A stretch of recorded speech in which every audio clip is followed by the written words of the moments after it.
Consultório, segunda parte. Seja bem-vindo e aproveite a oportunidade para colocar as suas dúvidas aqui em direto. O meu convidado de hoje é o Dr. Álvaro Sá, oftalmologista. Eu volto a recordar o número de telefone disponível, é o 229538525. Aproveite então, faça a sua chamada e entre aqui em direto no consultório do Porto Canal. Dr. Álvaro Sá, muito boa tarde. Bem-vindo ao consultório, é um prazer tê-lo aqui connosco. Nós vamos começar hoje pelas cartas que nos têm chegado ao Porto Canal. Eu vou começar pela Ana Andrade, escreve-nos de Santarém e diz o seguinte: ultimamente sinto os olhos muito secos e ardem-me. Como passo o dia ao computador, penso que deve ser disso. Gostava de saber se existem algumas gotas de tratamento para aliviar esta sensação. Sr. Doutor. Pois, de facto, a superfície do olho é a zona mais sensível do nosso organismo e, por essa razão, quando começa a haver alguma secura, dá muitas queixas. Nós, só para termos uma ideia, piscamos cerca de 20 vezes por minuto, mas se estivermos a fixar, por exemplo, ao computador, a ler, ver televisão, a conduzir o carro, piscamos 4 vezes menos. Produzimos cerca de uma gota de lágrima por minuto, 0,3 mililitros de lágrima por minuto.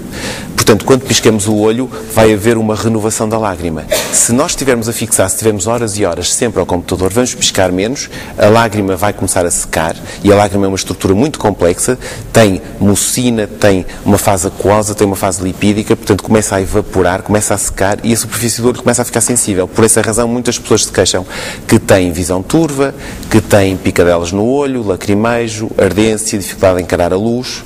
Portanto, como é que nós tentamos resolver este assunto? O que é que aconselha?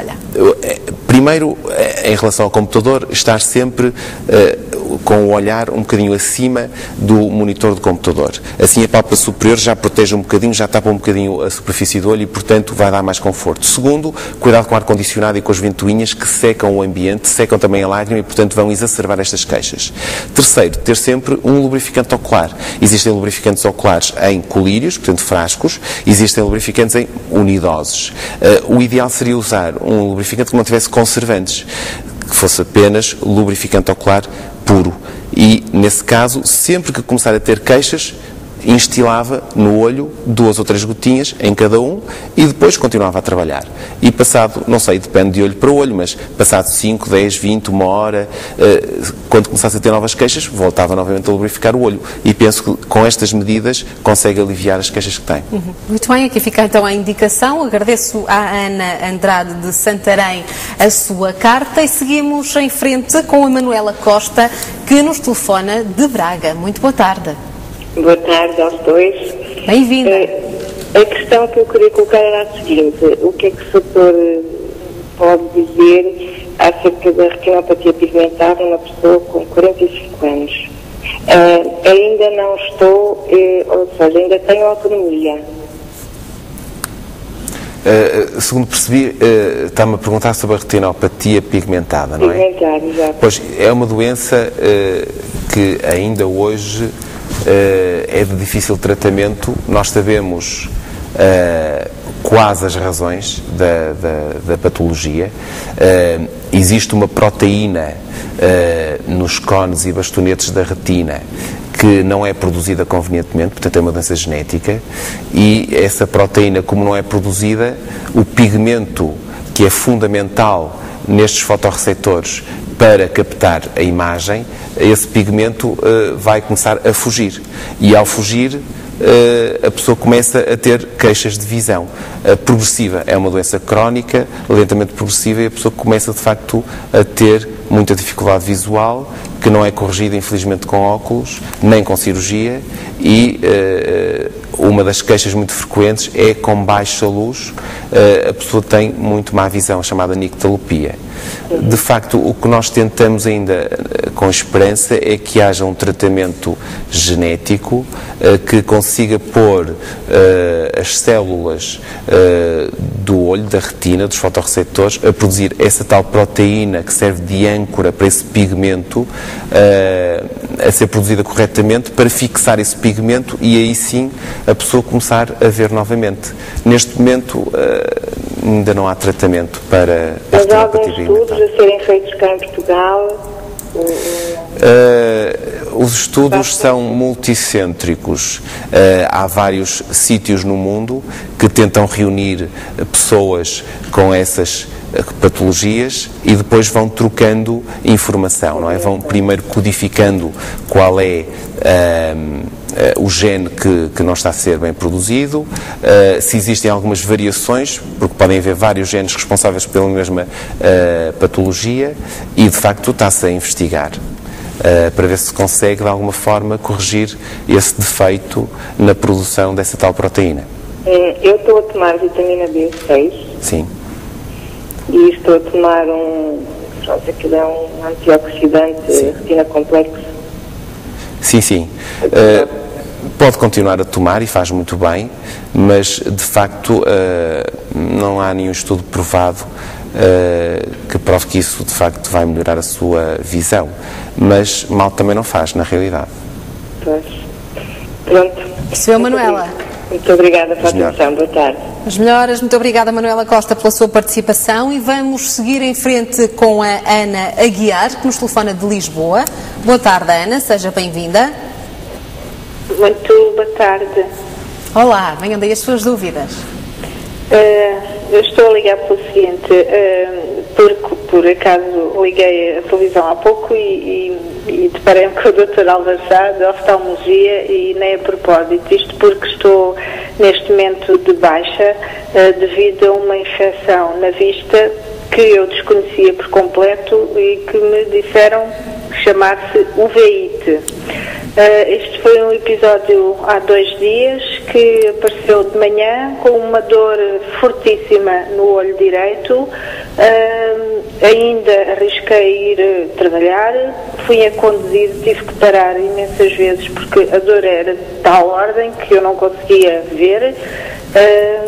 E chegado ao trabalho viram o estado em que eu estava e tive que ir mesmo a uma urgência hospitalar.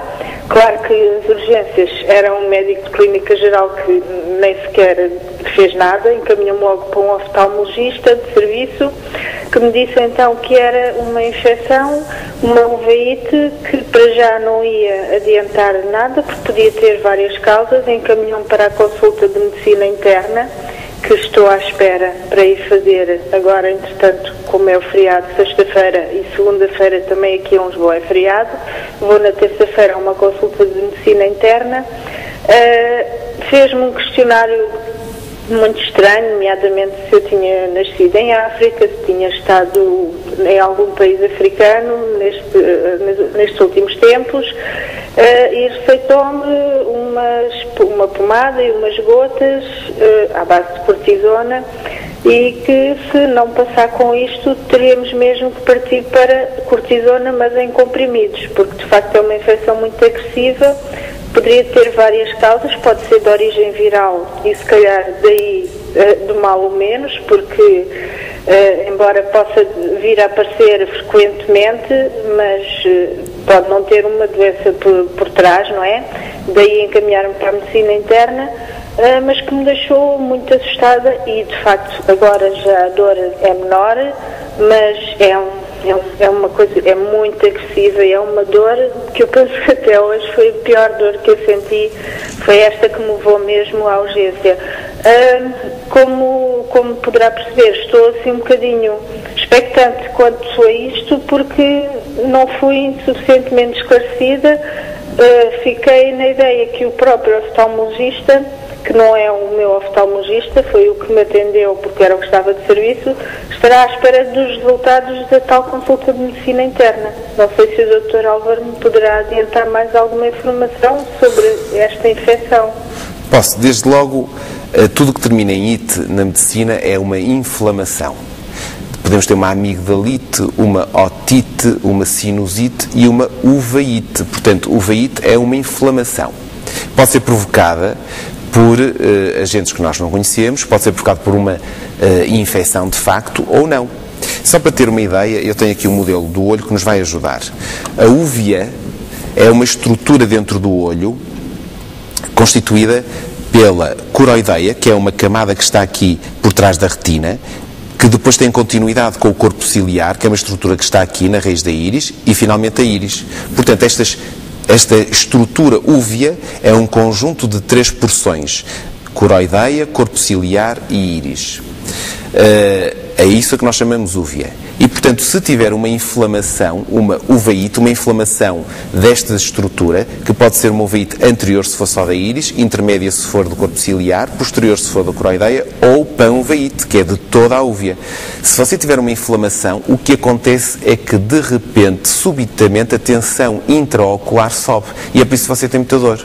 Porque há muitas proteínas que ficam a entupir uma estrutura do olho que se chama ângulo iridocorneano, por onde há um líquido que circula dentro do olho. Esse líquido, que se chama humor aquoso, é produzido precisamente no corpo ciliar, vai passar aqui pela pupila e depois é drenada pelo trabéculo, por esse ângulo iridocorneano. E, portanto, se tiver uma inflamação, há muitas proteínas que vão entupir essa passagem desse líquido, desse circuito, e, portanto, de repente, o que você tem é uma subida rápida e aguda da tensão intraocular, que dá, de facto, dores muito, muito fortes. Pode até dar vómitos, enjoos, enfim, um olho completamente vermelho. Agora, causas, em Portugal, as causas mais frequentes para se ter uma uveíte são a psoríase, a artrite reumatoide, a pelvis espondilite anquilosante e o síndrome de Reiter, que é um síndrome urológico, geralmente nos homens. Mas também pode ter uma infecção. Quando o colega falou se esteve num país africano, certamente deve ter pensado num parasita, em algo assim. Eu não sei se ele, porque quando a tensão sobe de repente no olho, nós temos muita dificuldade em conseguir ver a retina, porque a córnea, esta parte transparente da frente do olho, fica muitas vezes, com a tensão alta, fica turva, e portanto temos muita dificuldade em ver o fundo do olho. Mas se calhar, eu não sei se ele conseguiu ver alguma coisa, se calhar suspeitou de alguma doença da retina, alguma infecção da retina. O que acontece é que nós, numa situação destas, o que fazemos é tratamos. E como é que tratamos? Com o mais potente anti-inflamatório possível que temos à mão, que são os corticoides. Podemos dar colírios. Se virmos que não funciona, então vamos dar corticoide em comprimidos. Tentamos sempre baixar a tensão do olho também, para a pessoa se sentir confortável. E depois fazemos um estudo. E esse estudo, de facto, está bem orientado para a medicina interna, para fazer, e vai ver que vai fazer uma série de marcadores, desde marcadores da artrite reumatoide, por exemplo, como marcadores víricos, enfim, vai ser estudada, raio-x pulmonar também. Portanto, vai ser estudada para tentar descobrir qual foi a causa que motivou este episódio. Se foi a primeira vez, às vezes este episódio fica sem esclarecimento, isto é, pode fazer muitos exames e não encontramos razão. Isso pode acontecer. Portanto, está bem orientada para a medicina interna. Não se assuste com isto, porque de facto isto tem tratamento, vai melhorar, e depois com calma vai ser estudada e vamos tentar descobrir, os colegas vão tentar descobrir qual é a razão que esteve por trás disto. Às vezes nós não conseguimos descobrir a razão. Doutor, não querendo ocupar muito o tempo, só queria que me esclarecesse só mais uma questão. Também, e isto não o oftalmologista, mas pessoas que já passaram por situações idênticas, me falaram que poderá ter origem numa situação de maior stress, ansiedade, que eu tenha passado. De facto, eu passei há pouco tempo pelo falecimento do meu pai, e gostaria de saber se eventualmente isso terá alguma influência. Pois, antes de mais, os meus sentimentos. Em relação à uveíte, vamos imaginar que você de facto tem uma doença autoimune que até hoje não foi descoberta. Se você está num estado de depressão, é evidente que o seu sistema imunológico também está diminuído, as suas defesas estão diminuídas, e portanto pode ter sido esse fator que despoletou uma crise dessas. Pode estar relacionado. Faz algum sentido, então. É. Muito obrigada pelo seu esclarecimento. Um abraço. Ana Guiar, obrigadíssima pela sua participação no consultório.